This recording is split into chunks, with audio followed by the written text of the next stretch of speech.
Kementerian Koperasi juga mendorong supaya koperasi bisa masuk lagi ke sektor produksi, ke sektor distribusi, ke sektor industri, dan ke sektor perkreditan.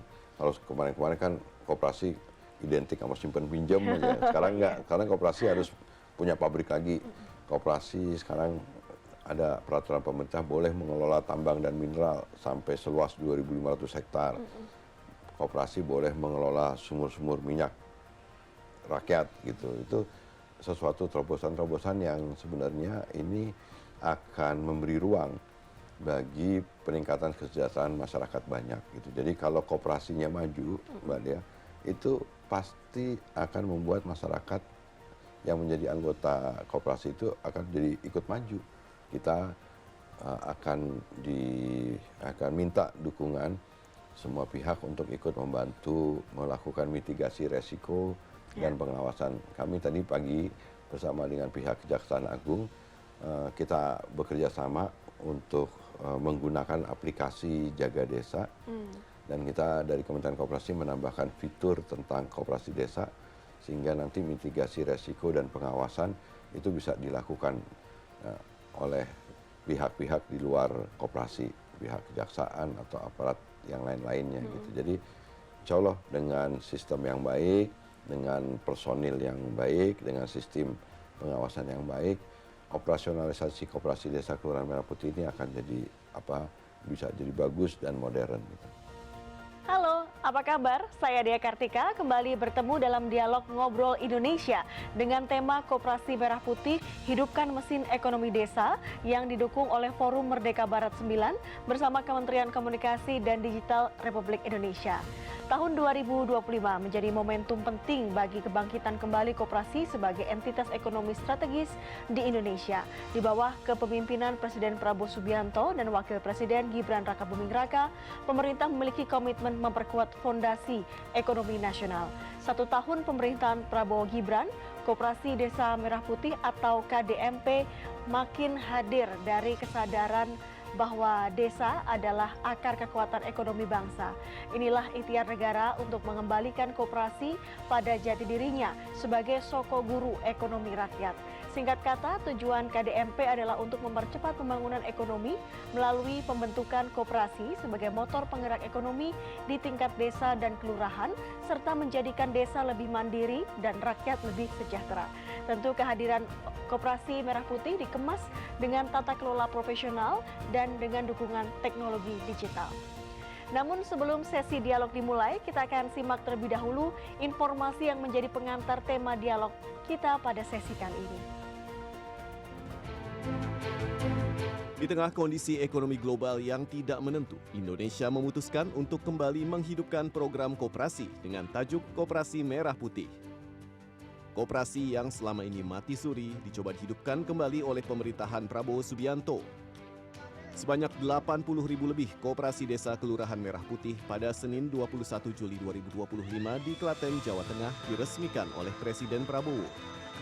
Koperasi yang tersebar di 80.000 lebih desa di seantero negeri ini diharapkan mampu memutus panjangnya rantai distribusi barang dan mensejahterakan rakyat desa.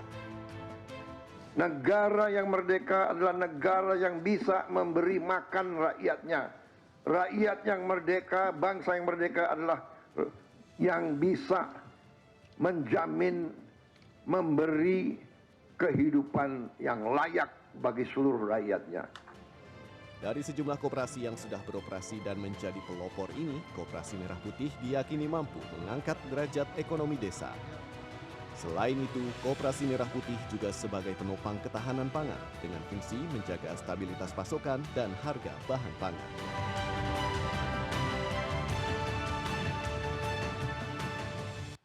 Ya, selanjutnya saya akan perkenalkan narasumber saya yang sudah bergabung bersama kita hari ini.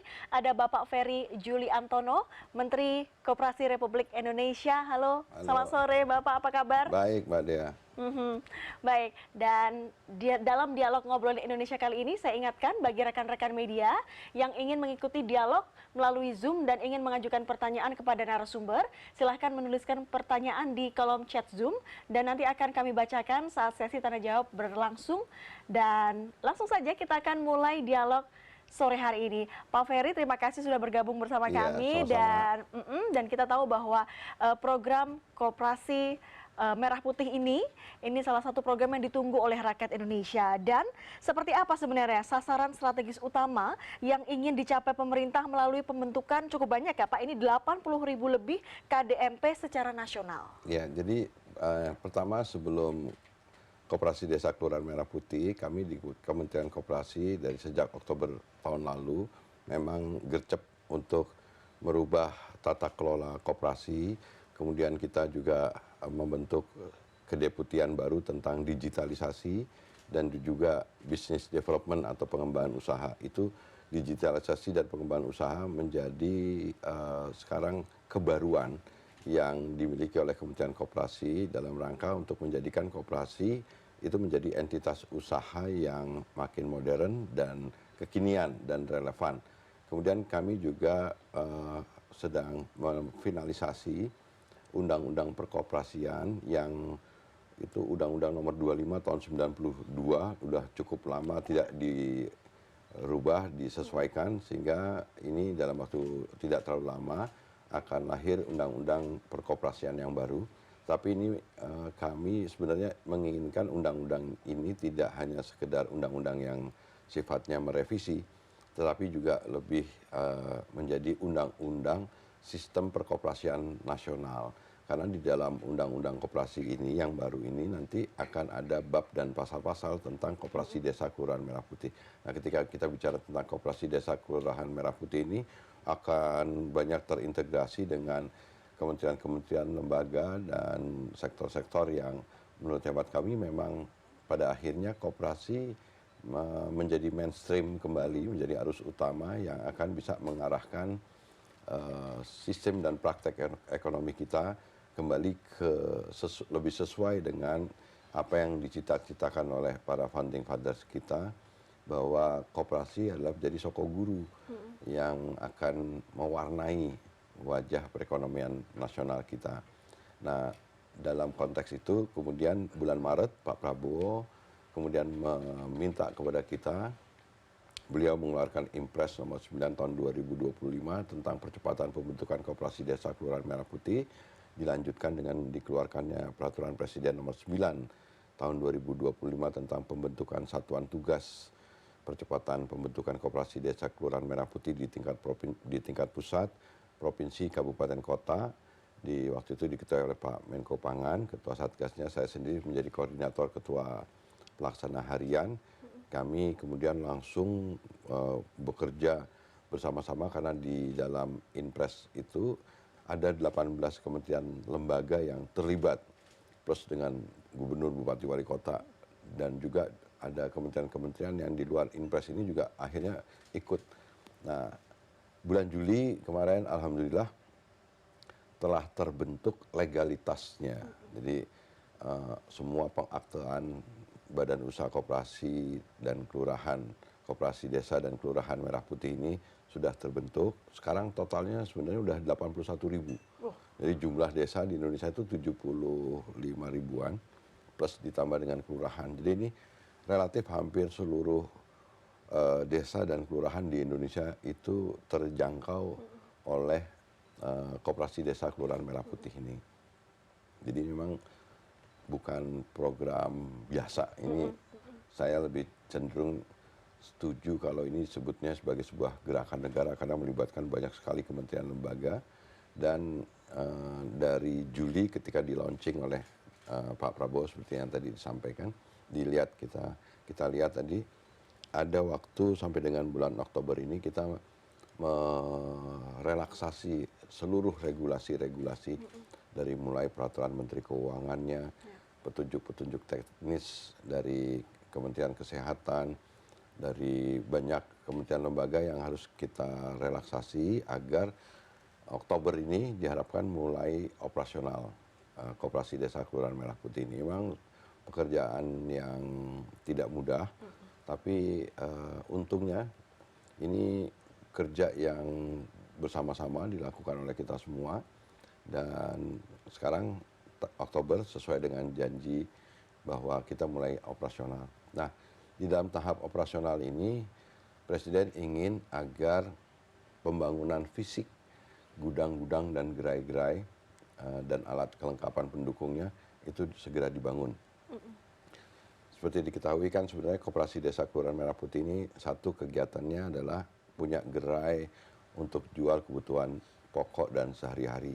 Ya. Jual gas LPG 3 kilo, pupuk bersubsidi, beras, minyak goreng, dan lain sebagainya. Plus dengan barang-barang yang lain-lain.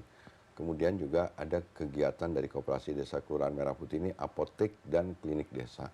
Jadi tidak hanya Benar. 9 bahan pokok ya? Enggak. Jadi apotek dan klinik desa. Kenapa? Karena memang di desa itu mereka butuh adanya ketersediaan obat yang harganya murah dan terjangkau. Kemudian juga ada klinik desa yang diharapkan nanti bisa memberikan fasilitas kesehatan bagi masyarakat desa. Kemudian kegiatan yang lain dari Koperasi Desa Kelurahan Merah Putih ini juga nanti akan ada kegiatan perkreditan atau pembiayaan. Kemudian juga ada kegiatan pergudangan. Nah, pergudangan ini nanti akan bisa menjadi tempat menyimpan barang, tapi juga bisa nanti dilengkapi dengan alat-alat yang menjadikan Koperasi Desa Kelurahan ini menjadi off-taker dari hasil produk masyarakat di desa-desa dan kelurahan di Indonesia. Kemudian juga ada kegiatan transportasi, penyediaan truk dan kendaraan untuk mempercepat, memperlancar mobilitas arus barang dari desa keluar ataupun barang-barang dari luar ke desa tersebut. Tapi di luar itu sebenarnya Koperasi Desa Kelurahan Merah Putih juga bisa melaksanakan kegiatan sesuai dengan potensi dan kebutuhan masyarakat desa yang sesuai dengan mereka gitu.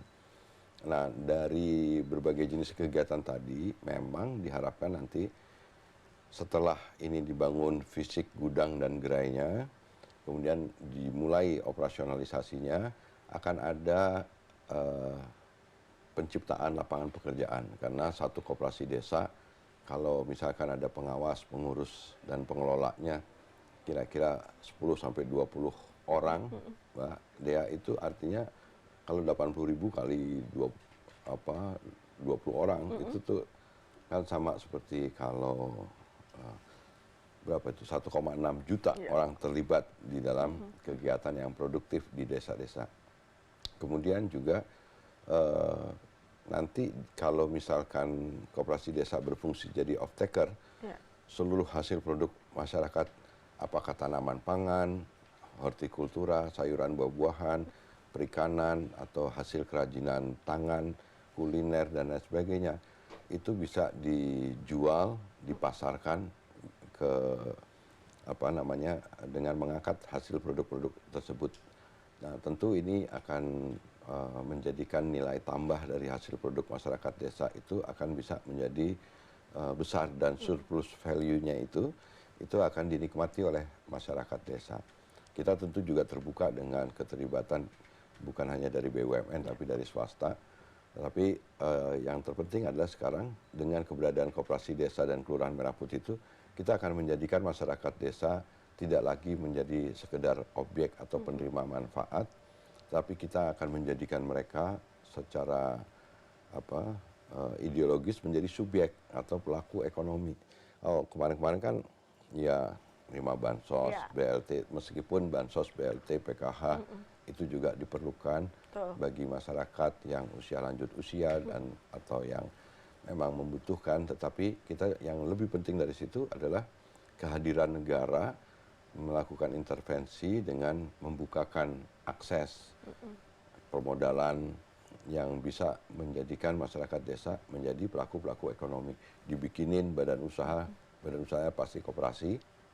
Nah, itu nanti akan ada perputaran uang yang akan mudah-mudahan nanti akan meningkatkan kontribusi koperasi terhadap produk PDB, maupun juga untuk kalau di desa ada pertumbuhan ekonomi di desa-desa, harapannya memang nanti akan membantu pertumbuhan secara agregat di tingkat nasional mencapai angka seperti yang diinginkan oleh Presiden, mencapai 8%. Jadi dulu masyarakat desa cuma jadi nasabah aja, mau minjem kredit susah gitu.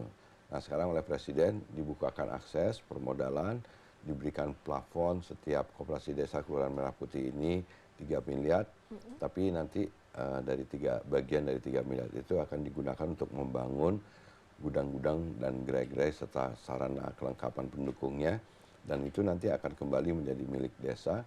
Desa jadi punya aset, kemudian dikelola oleh koperasi, dan dari hasil kegiatan koperasi desa Kelurahan Merah Putih itu keuntungannya nanti juga ada imbal hasil untuk dana desanya. Jadi desa diharapkan bisa produktif, kemudian punya tambahan kas sendiri dan tambah punya aset. Nah, ini sebenarnya sesuai dengan asta cita ke-6, membangun dari desa dan dari bawah. Kenapa teori kita harus bangun dari desa dan dari bawah? Karena kalau desa tidak dibangun, Mbak Dea, itu nanti apalagi nggak ada penciptaan lapangan pekerjaan di situ, orang desa akan berbondong-bondong urbanisasi ke kota. Di kota mereka menjadi pekerja sektor informal, menjadi buruh pekerja di pabrik-pabrik, atau ya urbanisasi yang kemudian di kota juga seringkali menimbulkan masalah baru. Betul. Jadi yang benar adalah membangun desa, mereka ada lapangan pekerjaan, mereka yang tadinya sekarang di kota bisa balik lagi ke desa.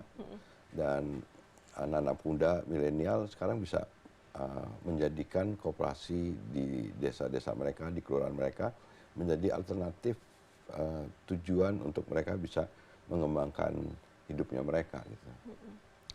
Kenapa dari bawah? Ya memang kalau sekarang kita lihat di dalam pertumbuhan ekonomi yang sekarang dalam kurun waktu berapa puluh tahun terakhir ini kan memang konservatif sekali, 5%-an. Tetapi dalam 5%-an itu sebenarnya hanya menguntungkan segelintir dari bagian dari masyarakat kita. Tapi sebagian besar masyarakat kita sebenarnya turun perlahan-lahan gitu. Karena apa? Karena memang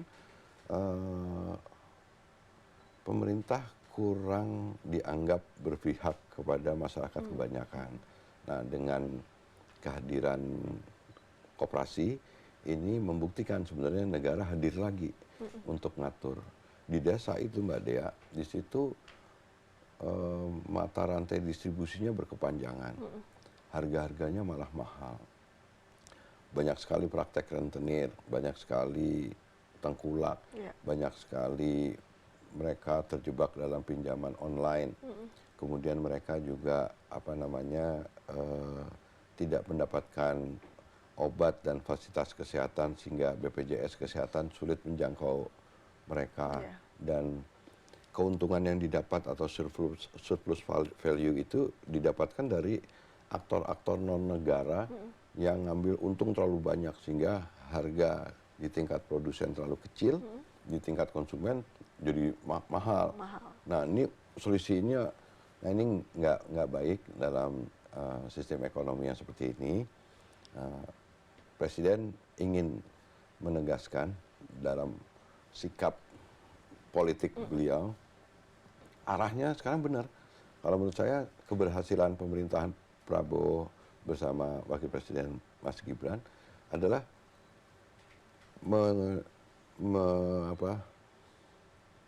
mengarahkan jalan ekonomi kita ke arah yang benar.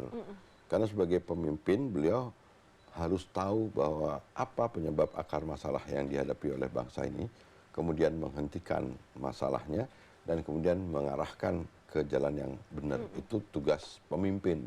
Beliau sebagai presiden, pemimpin bangsa, pemimpin negara dan pemimpin pemerintahan, beliau mengarahkan supaya yang benar ini adalah ekonomi kita kembali ke ekonomi Pancasila, kembali ke ekonomi yang menganut semangat Undang-Undang 45 pasal 33 khususnya, yang sebenarnya sudah dicita-citakan oleh para pendiri Republik kita.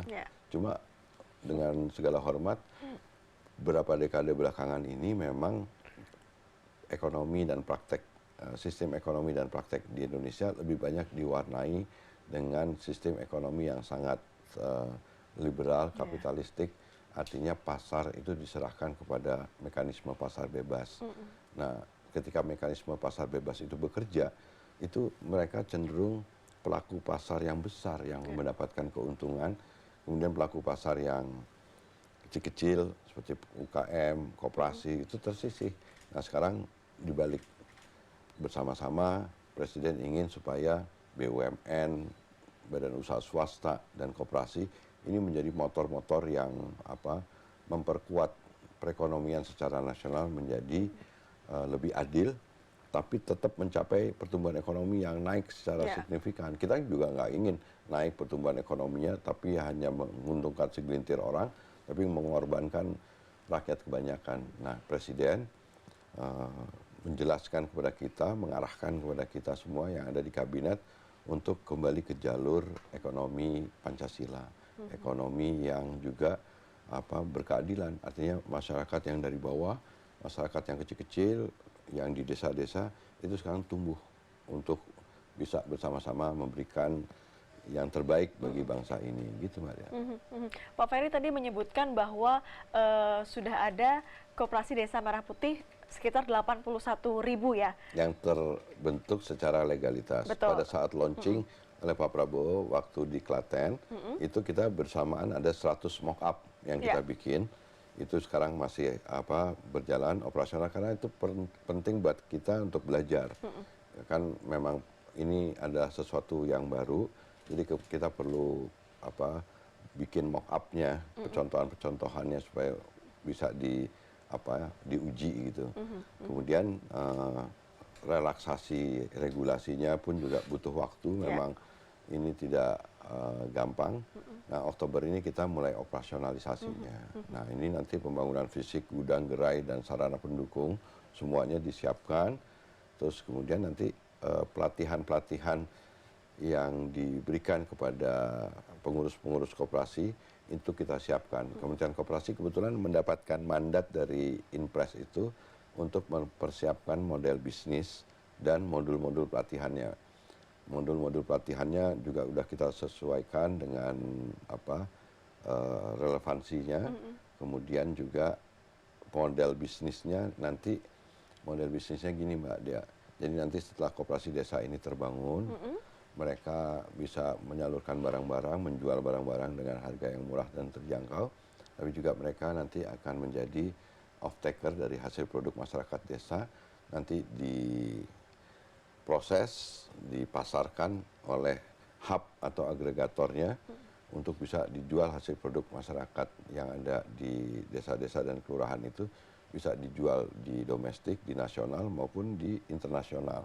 Dan hub agregator ini juga nanti akan dilengkapi dengan alat-alat yang akan meningkatkan mutu dan kualitas dari barang-barang hasil produk masyarakat desa. Contoh, misalkan masyarakat desa itu ada tanaman pangan, mereka produksinya padi misalkan. Nanti akan di koperasi desa atau hub agregator ini nanti akan ada dryer-dryer yang supaya mutu kualitas hasil gabah kering panen petaninya itu juga meningkat.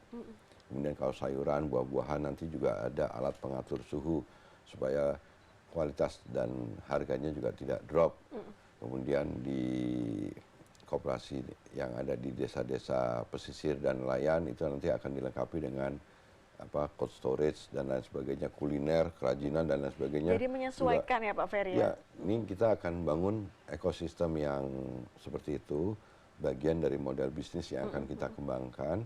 Dan sekarang dengan digitalisasi kita di Kementerian Koperasi sedang membangun super app sistem informasi manajemen koperasi desa yang akan nanti bisa menjadi referensi informasi bagi kegiatan apapun yang ada di koperasi-koperasi desa Kelurahan Merah Putih ini.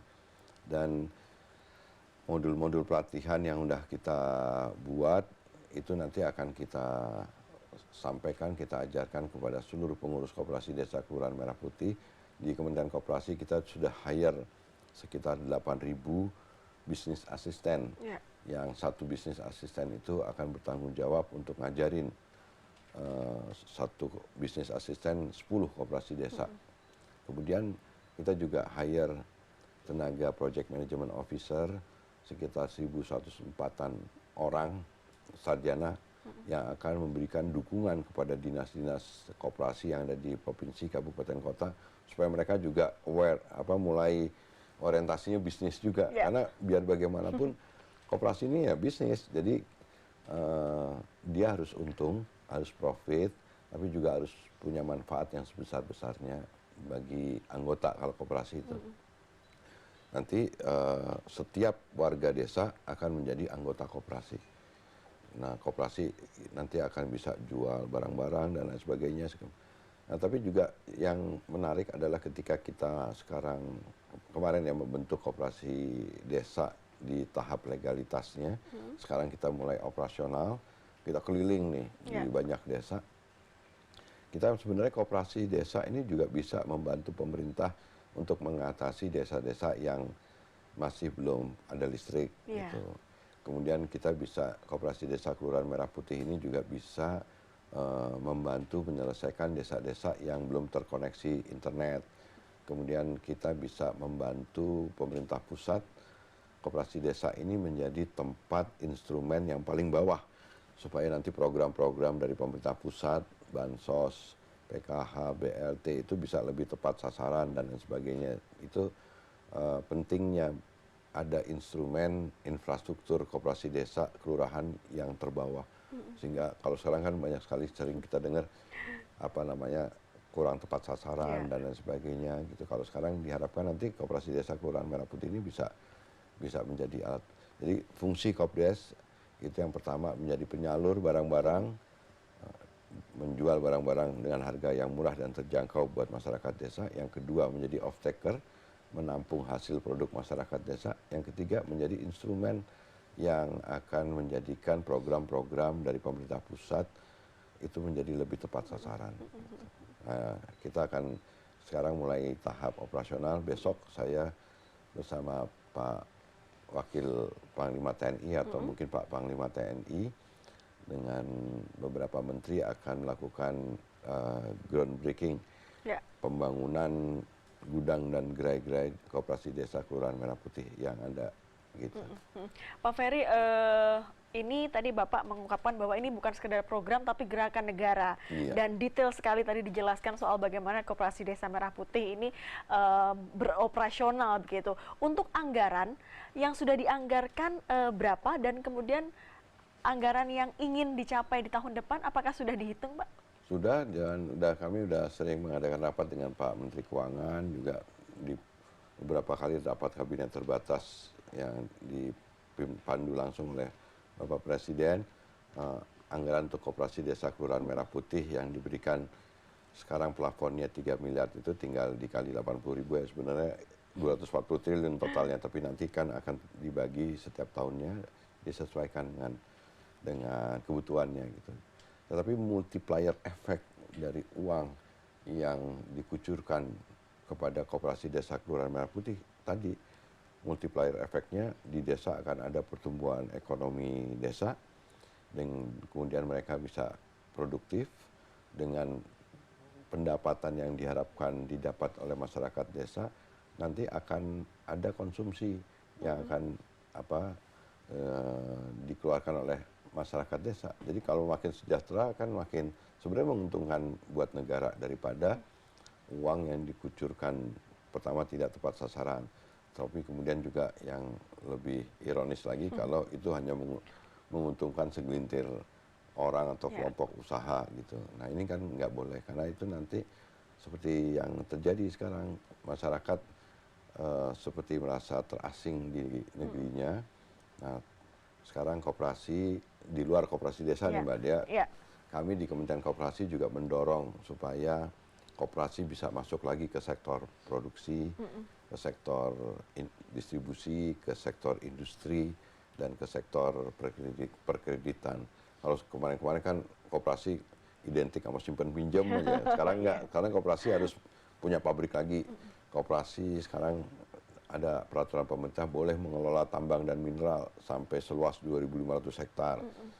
Koperasi boleh mengelola sumur-sumur minyak rakyat gitu. Itu sesuatu terobosan-terobosan yang sebenarnya ini akan memberi ruang bagi peningkatan kesejahteraan masyarakat banyak gitu. Jadi kalau koperasinya maju, Mbak Dea, itu pasti akan membuat masyarakat yang menjadi anggota koperasi itu akan jadi ikut maju.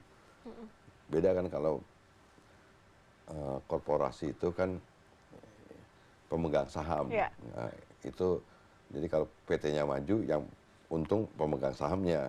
Nah, masyarakat kan di situ kalau di dalam entitas korporasi itu kan hanya jadi pekerja. Nah, tapi kalau di koperasi beda. Kalau koperasinya maju itu nanti akan dinikmati oleh anggota karena anggota punya hak dan kewajiban yang sama. Nah, nanti tinggal masalahnya bagaimana koperasi ini dikelola dengan baik, dengan profesional, dengan modern. Kita akan minta dukungan semua pihak untuk ikut membantu melakukan mitigasi resiko dan pengawasan. Kami tadi pagi bersama dengan pihak Kejaksaan Agung kita bekerja sama untuk menggunakan aplikasi Jaga Desa dan kita dari Kementerian Koperasi menambahkan fitur tentang koperasi desa sehingga nanti mitigasi resiko dan pengawasan itu bisa dilakukan oleh pihak-pihak di luar koperasi, pihak kejaksaan atau aparat yang lain-lainnya gitu. Jadi insya Allah dengan sistem yang baik, dengan personil yang baik, dengan sistem pengawasan yang baik, operasionalisasi koperasi desa Kelurahan Merah Putih ini akan jadi bisa jadi bagus dan modern gitu. Pak Ferry, sebelum kita ke segmen berikutnya yakni melihat pertanyaan yang sudah dilontarkan oleh teman-teman wartawan yang menyaksikan dialog kita pada sore hari ini, saya mau bertanya soal ini, bagaimana Koperasi Desa Merah Putih ini dijadikan instrumen utama untuk mencapai target swasembada pangan berkelanjutan dan juga mewujudkan Asta Cita kedua sesuai dengan amanat Inpres nomor 9 tahun 2025. Saya jawab langsung ya. Ya, silakan. Kan produksi sekarang sudah berhasil mencapai target produksi pangan ya. Pangan itu tanaman pangan, hortikultura, perkebunan, perikanan. Khusus tanaman pangan, produksi gabah beras kita sudah meningkat. Tapi di luar itu kalau misalkan yang lebih ideal adalah di sisi penyerapannya. Nah, koperasi ini menjadi sarana untuk yang tadi karena fungsinya menjadi off taker, dia bisa menjadi membantu fungsi peningkatan produksi dengan penyerapan. Jadi harus paralel nih, produksinya nambah, kemudian penyerapannya juga bagus. Nah, disitulah fungsi koperasi desa kelurahan ini akan memicu penyerapan karena pasca panen. Kalau di Kementerian Pertanian sekarang konsentrasinya di produksi, tapi Kementerian Koperasi melalui Koperasi Desa Kelurahan Merah Putihnya itu pasca panennya itu menjadi tanggung jawab kita.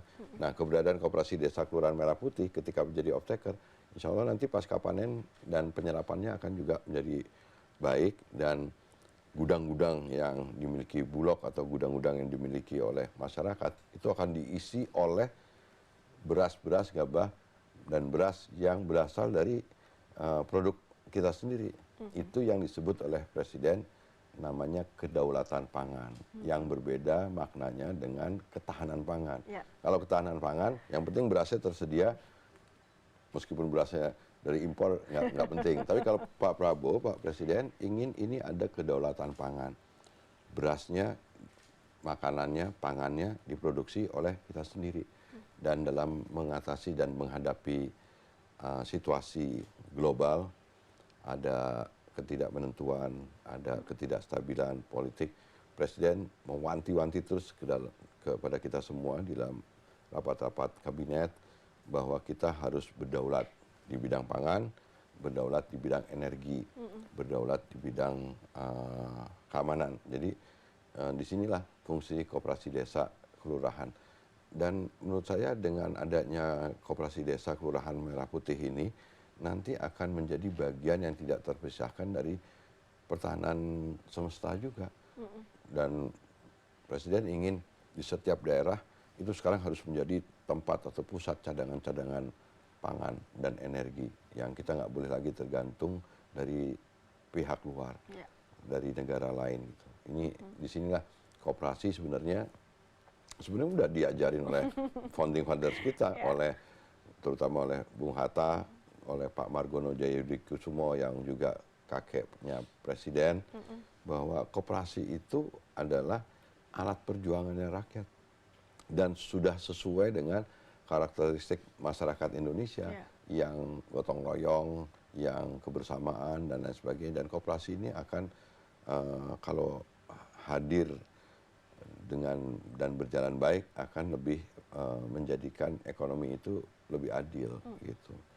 Makanya disebut sebagai soko guru perekonomian nasional, karena memang koperasi itu dia tidak individualistik, tapi dia kolektif gitu. Dia kumpulan orang, bukan kumpulan modal. Jadi yang berkuasa itu orang, bukan modal gitu. Ini yang membedakan dan mencirikan karakteristik masyarakat kita yang sosialistik ini memang wadahnya koperasi. Dan Pak Prabowo saya rasa dalam 1 tahun periode kepemimpinan beliau, sekarang beliau sudah berhasil memberikan arah yang benar.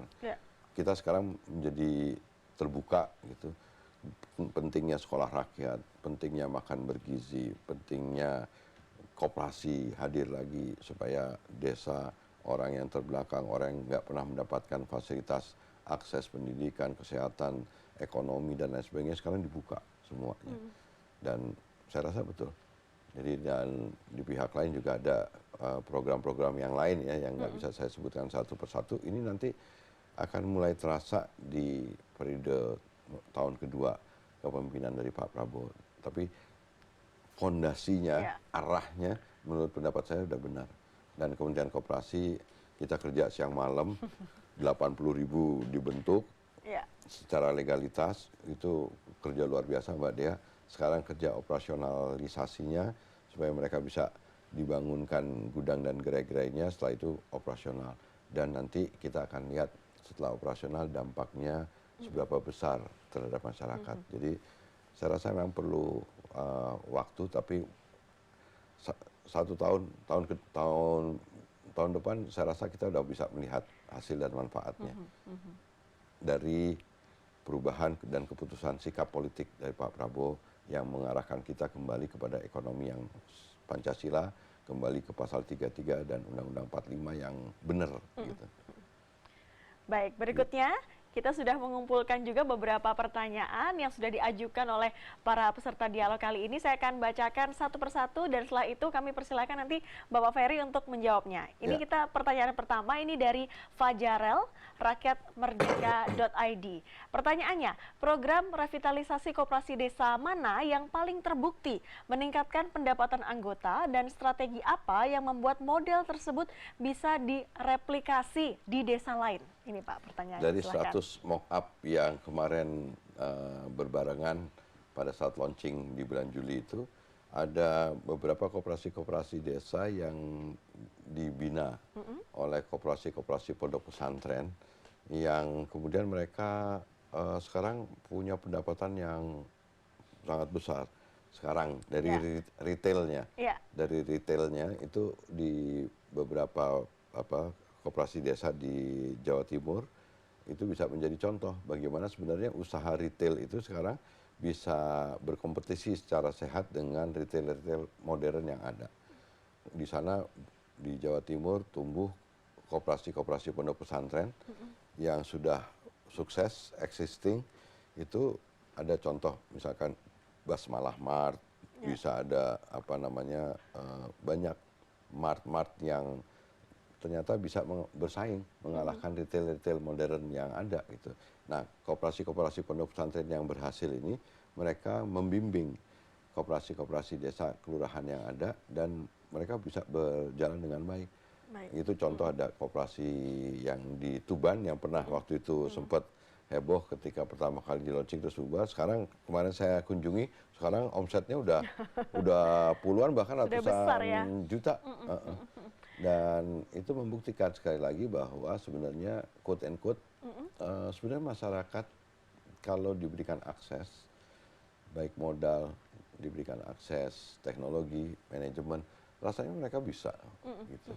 Nah, itu contoh gitu. Dan itu bisa kita replikasi, makanya replikasi yang kami buat adalah sekarang koperasi-koperasi yang existing dan berhasil itu kita minta mereka menjadi semacam kakak angkat atau kakak asuh dari koperasi Percontohan desa ya. kelurahan yang ada di daerahnya mereka. Saya kemarin ketemu dengan Kadin, dengan HIPMI, dengan teman-teman dunia usaha. Saya mengadakan kerjasama dengan mereka untuk mereka bersedia menjadi semacam kakak asuh. Karena bisnis itu kan memang sesuatu yang harus diajari secara praktek gitu. Yeah. Jadi bukan diajari secara teori gitu. Jadi teman-teman pengusaha-pengusaha itu mengajarkan kepada koperasi-koperasi desa. Dan training-training kita, modul-modul kita pun juga harus lebih banyak ke sisi praktek dibandingkan teorinya gitu. Baik, pertanyaan kedua ini juga sebenarnya bikin saya penasaran Pak Ferry. Ini Apa? aplikasi Kopdes di Android sudah membantu memudahkan. Tapi ini ada keluhan banyak warga gagal mendaftar karena data pribadinya disebut sudah digunakan padahal belum pernah mendaftar. Selain itu, pengajuan pinjaman masih harus datang ke kantor. Bagaimana pemerintah menindaklanjuti keluhan ini? Ya, sistem informasi koperasi desa ini memang baru kita bangun, microsite, dan itu pengumpulan input-input dari mulai daftar nama pengawas, pengurus, lokasi, dan lain sebagainya itu sebenarnya memang dalam teorinya harusnya cepat. Ya. Tapi kan kembali kita juga harus memaklumi bahwa tingkat pengetahuan masyarakat di desa itu kan harus dibimbing mereka untuk diajari input, jadi harus ada kesabaran dan butuh waktu gitu. Jadi memang sambil kita menyempurnakan sistem informasi koperasi desanya, tapi kita juga paralel dengan itu harus punya kesabaran ngajarin masyarakat desa untuk input yang benar, cara bagaimana untuk mendata mereka. Belum lagi kalau terkendala masalahnya karena internetnya nggak ada, sinyalnya nggak ada, gitu-gitu. Jadi memang ini saya sih merasa beruntung Mbak Dia mendapatkan tanggung jawab untuk mengoperasionalkan koperasi desa Kelurahan Merah Putih sesuai dengan keinginan Bapak Presiden. Karena sebenarnya ini ada kesempatan sejarah yang luar biasa, kita bisa juga sekaligus beresin masalah desa-desa kita gitu. Yang sebenarnya setelah 80 tahun kita merdeka harusnya kita nggak nemukan lagi masalah-masalah ini, tapi ternyata masih ada kendala-kendala yang mendasar yang sekaligus saja kita pecahin gitu. Jadi memang perlu waktu, tapi terima kasih masukannya. Nanti aplikasi SIM Kopdes yang ada kita akan terus perbaiki. Kita di Kementerian Koperasi juga saya sudah minta dalam waktu dekat ini kita akan ada control room yang akan bisa kita lihat pelayanan jasa, pelayanan inputnya, progres, kecepatan penyelesaian, semuanya, pokoknya kita percepat gitu. Baik. Dan Ini pertanyaan baru ini juga soal di Kementerian Koperasi digitalisasi ini gitu. Pak Ferry, pertanyaan yang berikut ini juga sebenarnya sudah terjawab sedikit, tapi mungkin ini supaya puas ya. Apa Mas Dul dari beritamoneter.com, ini pertanyaannya bagaimana mitigasi resiko dan pengawasan soal koperasi merah putih ini katanya. Tadi udah kita bekerja sama dengan Kejaksaan, kebetulan mereka punya aplikasi Jaga Desa. Ya. Aplikasi ini dibuat oleh Kejaksaan Agung. Waktu itu mungkin ya waktu tahun-tahun pertama dana desa ada fraud dari penggunaan dana desa sehingga banyak masalah kepala desa yang waktu itu. Tapi sekarang setelah ada aplikasi Jaga Desa, sekarang rata-rata penggunaan dana desanya pun juga udah semakin baik. Nah, kami daripada harus bangun baru, kita tinggal minta Kejaksaan untuk menambahkan fitur baru aja tentang koperasi desa. Dan terbukti efektif, pihak Kejaksaan Agung juga terbuka dan mitigasi resikonya dari situ. Jadi sebenarnya nggak perlu investasi terlalu mahal, kita bisa kerjasama penambahan fitur di aplikasi Jaga Desa itu diharapkan bisa melakukan pengawasan sekaligus mitigasi resiko. Jadi pengawasan kalau di koperasi ini kan ada yang dari dalam, karena ada pengawas koperasi, ada anggota ikut ngawasin. Tapi juga ada pengawasan yang berasal dari luar koperasinya. Ada yang tadi dari aplikasi Jaga Desa dari yang dimiliki oleh Kejaksaan Agung. Nanti akan ada pihak-pihak lain dari aparat penegak hukum yang akan terlibat. Tapi mitigasi risiko penting menurut saya gitu. Jadi Nah, modul-modul seperti kayak bank-bank himbara sekarang yang diberi mandat untuk bisa menyalurkan plafon pencairan plafon kredit yang diberikan kepada koperasi desa, mereka juga bikin modul-modul yang tata cara pencairan pinjaman. ya, Dan juga mereka bikin modul tata cara pembuatan proposal yang sederhana yang akan bisa membekali para pengurus dan pengelola koperasi menjadi paham bagaimana. Jadi saya rasa sekarang udah makin modern gitu. makin modern. Ya, terima kasih para penanya. Tadi rekan-rekan media yang sudah menyampaikan pertanyaan. Dan kalau kita bicara soal Koperasi Desa Merah Putih, sepertinya detail sekali, banyak waktunya, mau berapa jam juga nggak cukup Pak Ferry. Tapi kita ada batasan durasi. Silakan Pak Ferry Juliantono untuk memberikan closing statement soal dialog kita pada sore hari ini. Iya. Sebenarnya sekarang transformasi atau perubahan dari ekonomi yang semula sangat liberal kapitalistik menjadi ekonomi yang sesuai dengan konstitusi kita, sesuai dengan pasal 33 ini sebenarnya sudah memberikan arah yang benar kepada bangsa ini, dan di bawah kepemimpinan Presiden Prabowo Subianto sebagai kepala negara dan sekaligus kepala pemerintahan, kami semua sekarang tinggal ikut, dan koperasi yang menjadi badan usaha yang diharapkan punya andil yang sama besarnya dengan BUMN dan badan swasta, badan usaha swasta ini akan semoga bisa menjadi membuat sistem ekonomi kita menjadi semakin baik. Dan ketika nanti Koperasi Desa Kelurahan Merah Putih mulai operasional, nanti akan ada penciptaan lapangan pekerjaan, akan ada kegiatan produktif di pedesaan, akan ada pertumbuhan ekonomi di desa-desa, kita akan mengurangi masalah-masalah yang muncul di perkotaan, kita akan kembali menjadikan desa daerah yang akan tulang punggung dari ekonomi kita. Dan saya rasa kalau ada pertumbuhan ekonomi di desa yang merata, nanti mereka akan menjadi produktif, mereka punya pendapatan kesejahteraan yang makin baik, mereka juga akan mendorong menjadi bisa belanja, bisa segala macam seperti layaknya bagian dari masyarakat yang lain-lain di negara kita. Jadi Koperasi Desa Kelurahan Merah Putih ini adalah amanat konstitusi.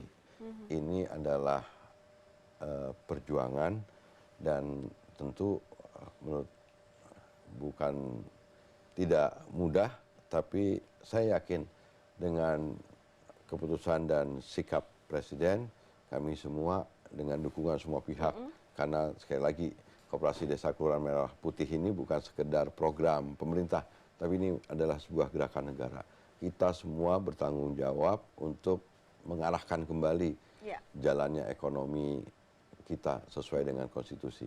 Jadi mohon doanya Mbak Dea supaya kita jalanin Koperasi Desa khususnya dan koperasi-koperasi yang lain-lainnya menjadi lebih baik lagi, lebih punya manfaat, dan akan menjadi kekuatan alternatif dari masyarakat. Terutama kita bisa mengatasi kemiskinan, mengurangi keterbelakangan, dan kita bisa tumbuh bersama, sejahtera bersama, dan itu harapannya dari para pendiri Republik. Amin. Mudah-mudahan apa yang dicita-citakan, apa yang direncanakan, terutama untuk gerakan negara ya Pak ya, Koperasi Desa Merah Putih ini segera terlaksana dan lancar selalu. Terima kasih Mbak Dea. Baik, terima kasih.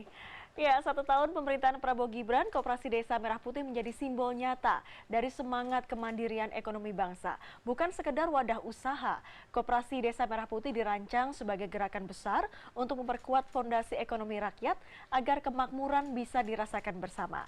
Demikian dialog FMB 9 Ngobrol Indonesia kali ini dengan tema Koperasi Merah Putih. Terima kasih Bapak Ferry Juliantono. Ya, terima kasih. Menteri Koperasi yang sudah hadir bersama kami, dan juga kami ucapkan terima kasih kepada rekan-rekan media yang sudah hadir. Saya Dea Kartika, pamit undur diri. Sampai jumpa.